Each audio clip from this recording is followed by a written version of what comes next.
What's up everyone, Connor John here, and today I'm going to teach you how to take an ugly flat scene like this and turn it into this. And this lighting technique is going to help you with all of your videos. Intro!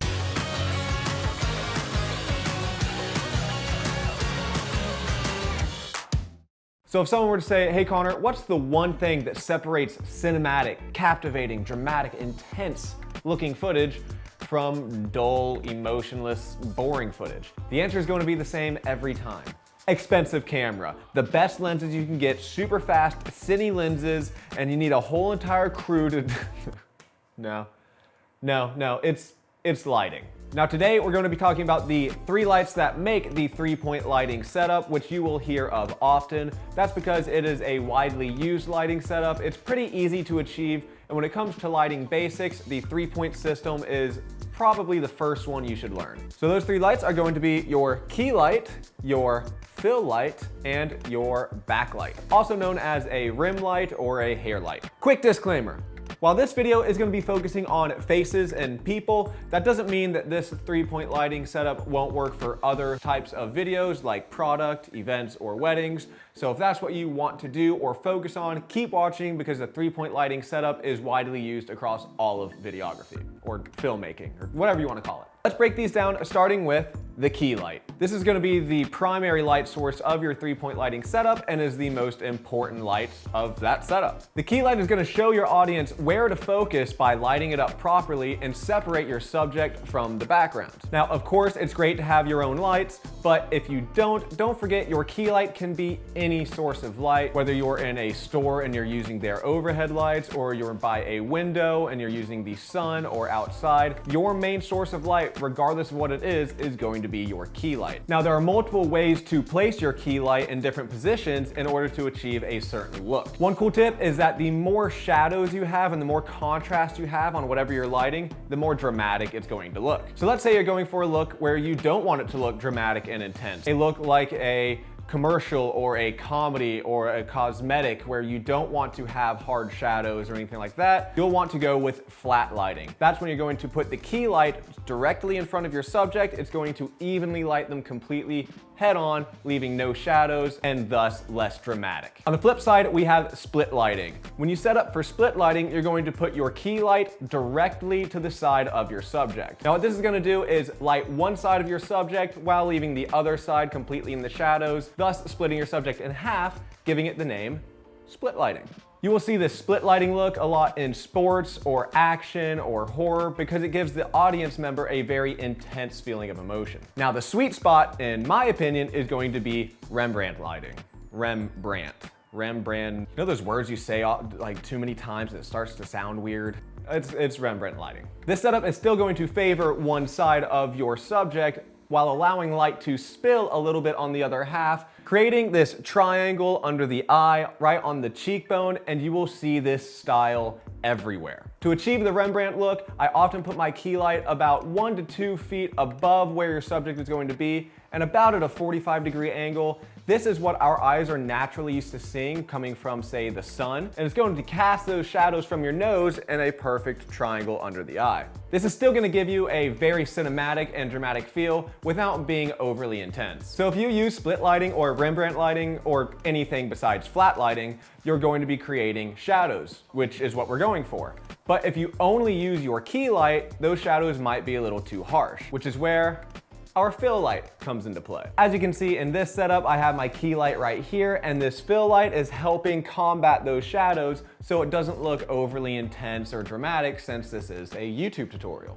The fill light does exactly what it sounds like. It's going to fill those shadows on the opposing side from your key light, so you have complete control on the contrast that you want your scene to have. And you'll notice if I turn this light off, you can really see that Rembrandt triangle underneath my eye on my cheekbone right here. But I'm not going for a super dramatic look for a YouTube tutorial, so I'm going to turn my fill light back on, and it's going to give me that nice balanced look while still giving me some shadows and shape to my face. Still see a little triangle right there. That's that little bit of Rembrandt just hiding away right there. Now, if you don't have an additional light to use as your fill light, you can use a bounce. So I'm going to grab a couple of items from my previous video, and that's going to be this 5-in-1 bounce diffusion disc and a cheap clamp. So I'm going to turn my fill light off, open up my diffusion disc.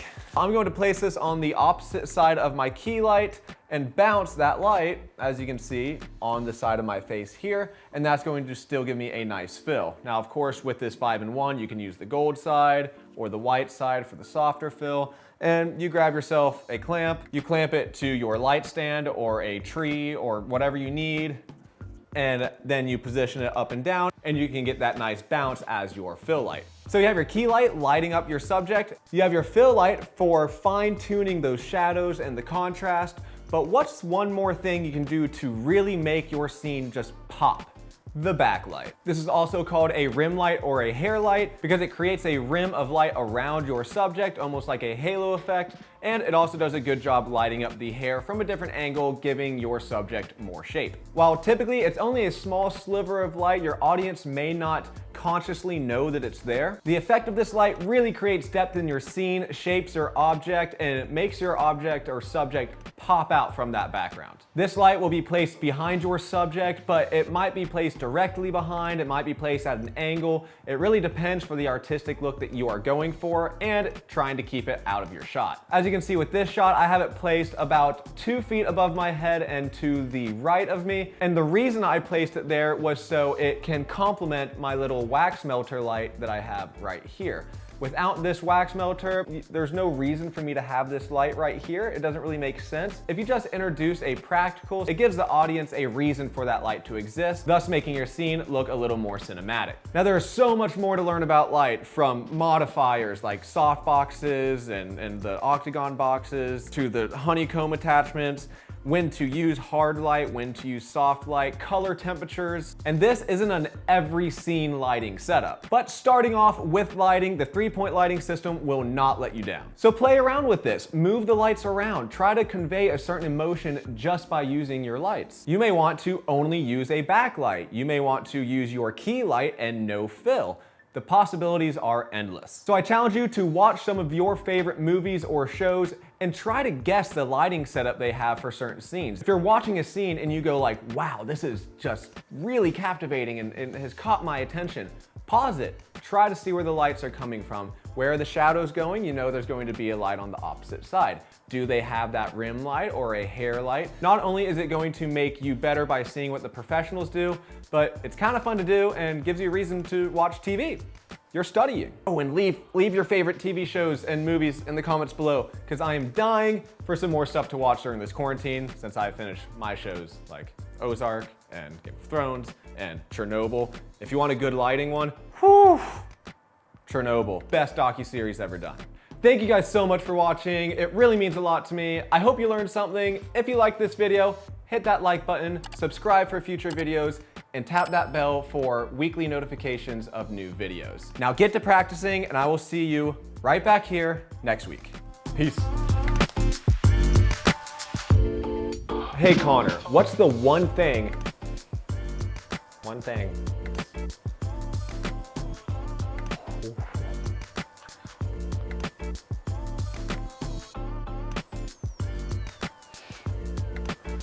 Okay, come on.